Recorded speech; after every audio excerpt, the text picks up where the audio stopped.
Hello বন্ধুরা, প্রচণ্ড গরম পড়ে গেছে আর তাই ফ্যানের কথা মনে পড়েছে। তো এই পুরনো ফ্যানটাকে দেখো ঝকঝকে চকচকে করে তুললাম।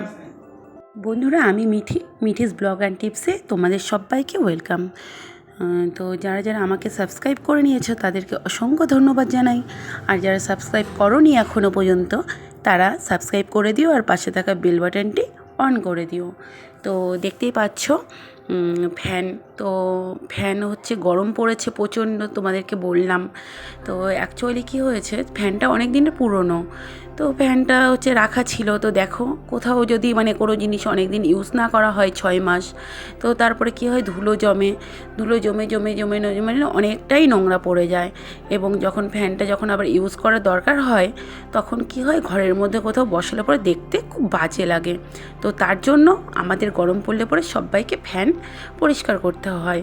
তো আজকে আমি তোমাদেরকে দেখাবো যে কী করে এই পুরোনো ফ্যানটা আমি ঝকঝকে নতুন ঝকঝকে করে তুললাম। তো দেখো, আমার হাতে হচ্ছে স্ক্রুড্রাইভার। তো সর্বপ্রথম আমি কি করছি, স্ক্রুড্রাইভারটাকে দিয়ে ফ্যানটা খুলে নিচ্ছি। তো ফ্যানটা এই যে দেখো, এখানে একটা নাট থাকে, নাটটাকে যদি তোমরা হালকা করে ঘোরাও তাহলে পরে খুব সহজেই তোমরা খুলে নিতে পারবে। আর হচ্ছে একটা রাবার থাকে, তো সেটা দিয়ে আমি স্ক্রুড্রাইভারটা দিয়ে ফ্যানটা খুলে নিচ্ছি। এইবার দেখো, এখানে একটা গোল করে একটা সাদা চাবির মতন থাকে, এটাকে তোমরা দেখবা অ্যারো চিহ্ন দিয়ে দেওয়া থাকে কোন দিকে ঘোরাবে। তো একটু দেখে নিয়ে আমি যেরকম ডান দিক দিয়ে ঘোরাচ্ছি, ঘুরিয়ে নিলে পরেই এই যে পাখাটা খুলে যাবে। তো পাখাটা দেখো আমি খুলে নিয়েছি, দেখতে পাচ্ছ। আর কতটা নোংরা হয়েছে সেটাও তোমরা দেখতে পাচ্ছ। তো আমি সম্পূর্ণটাই ঝকঝকে করে নিব। তো সবার আগে দেখো, আমি পিছন পোর্শনটা খুললাম না, বিকজ আমি খুলতে পারবো, বাট অনেকেই খুললে পরে অনেক ঝামেলা হয়। তার জন্য আমি এটা দিয়ে এইভাবেই দেখাচ্ছি তোমাদেরকে। তো আমি প্রথমে একটা ব্রাশ নিয়ে যে ঝুলগুলো জমেছে বা হালকা ধুলোগুলো যেগুলো উপর দিয়ে আছে, সেগুলো আমি ব্রাশ নিয়ে সব ঝেড়ে নিচ্ছি প্রথমে, তারপরে আমি পরিষ্কার করে নেব। তো আমি যেরকম ব্রাশ দিয়ে পরিষ্কার করছি, তো তোমরা ঘরে যদি পুরনো কাপড় থাকে সেটা দিয়েও তোমরা পরিষ্কার করতে পারো। কারণ হচ্ছে পুরনো সুতির কাপড় দিয়ে খুব সুন্দর পরিষ্কার হয়। তো দেখো, আমিও একটা সুতির কাপড় নিয়েছি, নিয়ে এখন যে পোর্শনটা ওই সামনের পোর্শনটা যে খুললাম সেটাও আমি ধুলোগুলো ঝেড়ে নিচ্ছি। তো আর পাখাটার মধ্যে তো প্রচণ্ড নোংরা পড়েছে, তোমাদেরকে দেখালাম। তো আমি তার জন্য এই কাপড় দিয়ে সুন্দরভাবে এই উপরের পোর্শনের ঢাকনাটা এবং পাখাটা সুন্দরভাবে মুছে নিচ্ছি। এই ফ্যান জিনিসটা সবার প্রথমে তোমরা যদি শুকনোভাবে যদি পরিষ্কার করে নাও, তাহলে পরে দেখবে যে ধুলোবালিটা ফেলে দিলে পরে যখন তোমরা জল ইউজ করবে তখন নোংরাটা অনেকটাই কম হবে। তার জন্য এইসব জিনিস আমি প্রথমে শুকনোই পরিষ্কার করে নিই। তো আমি শুকনোভাবে ধুলোবালিটাকে ছেড়ে নিলাম। দেখো কতগুলো ধুলোবালি জমেছে ঘরের মধ্যেই। তো আমি একটু ছাড় দিয়ে এটাকে সাইড করে রাখছি। তো এখন আমি এই উপর পোর্শনটাকে নিয়ে আমি বাইরে চলে যাব। বাইরে গিয়ে দেখো বন্ধুরা, আমি কি করছি। তো এই যে আমার হাতে দেখতে পাচ্ছ 1 টাকার একটা শ্যাম্পুর প্যাকেট নিয়েছি আমি। তো শ্যাম্পুর প্যাকেটটা আমি জলে গুলে নিচ্ছি। তো দেখো, আমার শ্যাম্পুটা খুব সুন্দরভাবে গোলা হয়ে গেছে। এখন আমি একটা স্কচ ব্রাইট নিয়েছি। স্কচ ব্রাইটটার ধারটা খুব কম। তো শ্যাম্পুটা আমি কেন নিয়েছি, শ্যাম্পু দিয়ে তোমরা যে কোনো জিনিস ক্লিন করো না কেন খুব ঝকঝকে চকচকে হয়ে যায়।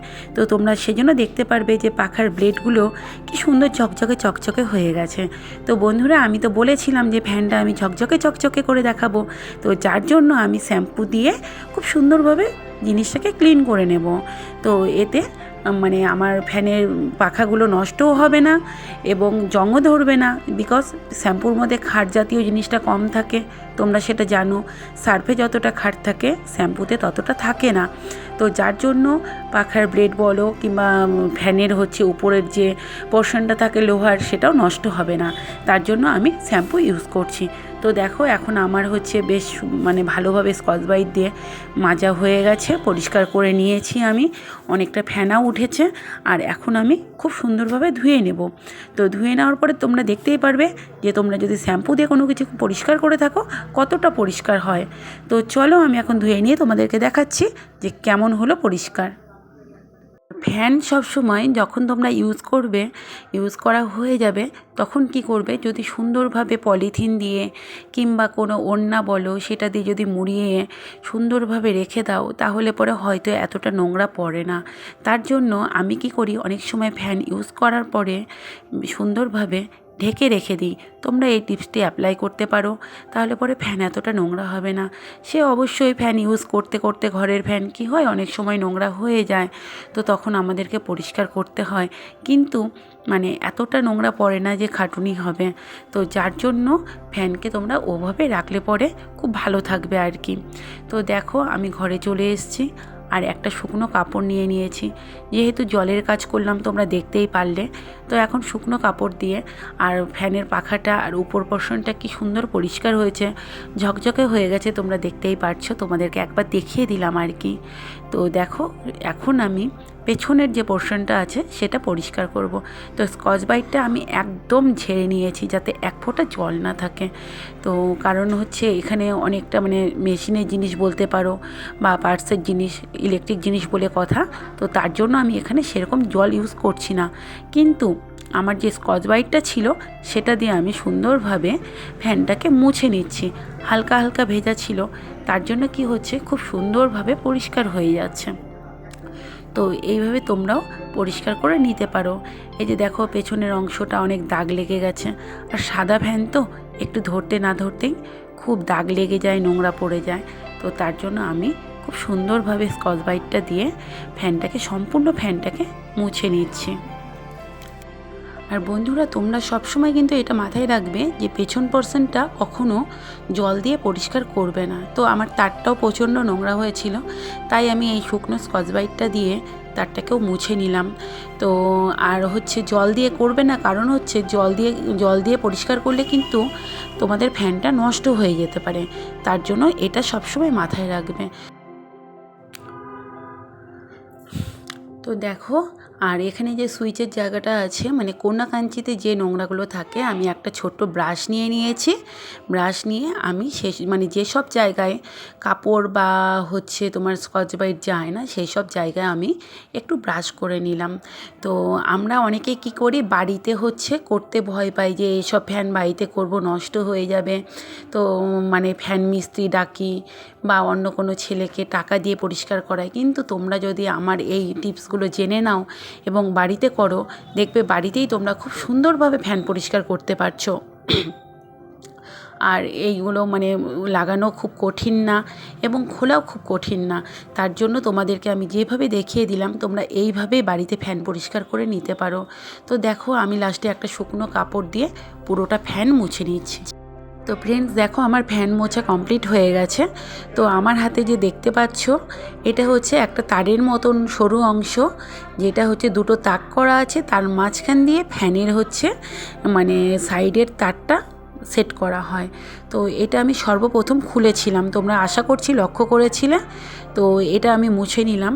আর এখন মুছে নিচ্ছি হচ্ছে তোমার মাঝখানে যে চাবিটা ছিল, যেটা হচ্ছে ফ্যানের পাখাটা লাগানো ছিল, চাবিটা দিয়ে সেই চাবিটা আমি একটু ক্লিন করে নিলাম। তো দেখো ফ্যান আমার মোছা কমপ্লিট, এখন সেট করব। তো এই যে ফ্যানের পাখাটা দেখতে পাচ্ছ আমি এখন মাঝখানে রডটার মধ্যে ঢুকিয়ে দিলাম এবং এখানে আমি সেই চাবিটা সেট করে দিচ্ছি। তো যেদিকে আমি বললাম যে ডান দিক দিয়ে যদি তোমরা ঘোরাও তাহলে বাঁ দিক দিয়ে সেট হবে। তো আমি এখন ভালো করে টাইট করে দিচ্ছি। তো টাইট করার সময় লক্ষ্য রাখবে ফ্যানটা অবশ্যই তোমরা কিন্তু এই পাখাটা ভালো করে টাইট করবে, যাতে পরবর্তীতে তোমাদের প্রবলেম না হয়। তো আমি সুন্দরভাবে টাইট করে দিলাম। এখন যে উপরের পোর্শনটা আছে আমি সেটা সেট করব। তো এটা সেট করতে একটু প্রবলেম হয় বটে, তবে সেরকমও প্রবলেম না। তো নাটটা দিয়ে ঢুকিয়ে ভালো করে টাইট দিতে হবে। তো যখন ধরবে তখন যদি বাড়ির কাউকে দিয়ে ধরাও আর একটু তোমাদের হেল্প হবে। তো আমিও একটু ছেলেকে ডেকে হেল্প নিয়ে নিলাম, ওকে বললাম বাবাই তুমি একটু ধরো। তো ও একটু ধরেছে। তো দেখো আমি এখন ফ্যানটাকে সেট করে নিচ্ছি। তো এখন হচ্ছে ফ্যানটা ওই যে বললাম যে দুটো তাক থাকে, দুটোর মাঝখানে তোমরা যদি রডটাকে ঢুকিয়ে দাও তাহলে পরে ফ্যানটা সেট হয়ে যায়। তো খুব ইজি, তোমরা বাড়িতে করে দেখতেই পারো, খুব একটা কঠিন না। এই দেখো আমার সেট করা হয়ে গেছে। আমি এখন স্ক্রু দিয়ে এখানে টাইট করে দিলাম। টাইট করে দিলে পরেই আমার ফ্যান পরিষ্কার করা কমপ্লিট। তো দেখতেই পাচ্ছ বন্ধুরা কেমন চকচকে ঝকঝকে করে দিয়েছি। আশা করছি তোমরাও মানবে যে এটা সত্যিই খুব পরিষ্কার হয়েছে। তো চলো ফ্যানটা চালিয়ে দেখাচ্ছি যে ফ্যানটা কোনো প্রবলেম নেই তো, কেন তোমরা আবার ভাবতে পারো যে ফ্যান হয়তো নষ্ট হয়ে গেছে। তো যাই হোক, আশা করছি ভিডিওটা তোমাদের ভালো লাগলো। তো আর যদি ভালো লেগে থাকে তাহলে অবশ্যই তোমরা বাড়িতে ফ্যান নিজেরা ক্লিন করবে এবং ক্লিন করে জানাবে আমাকে যে কেমন লাগলো। আর ভিডিওটা যদি ভালো লাগে অবশ্যই আমাকে লাইক অ্যান্ড কমেন্ট করবে। আর আমার নেক্সট ভিডিও আসা অবধি তোমরা অবশ্যই অপেক্ষা করবে। এবং সবাই খুব ভালো থেকো। আজকের মতো এখানেই টাটা।